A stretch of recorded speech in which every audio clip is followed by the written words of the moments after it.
गणाधिपाय गणदैवताय गणाध्यक्षाय धीमहि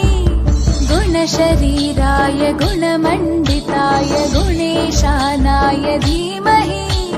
गुणातीताय गुणाधीशाय गुणप्रविष्टाय धीमहि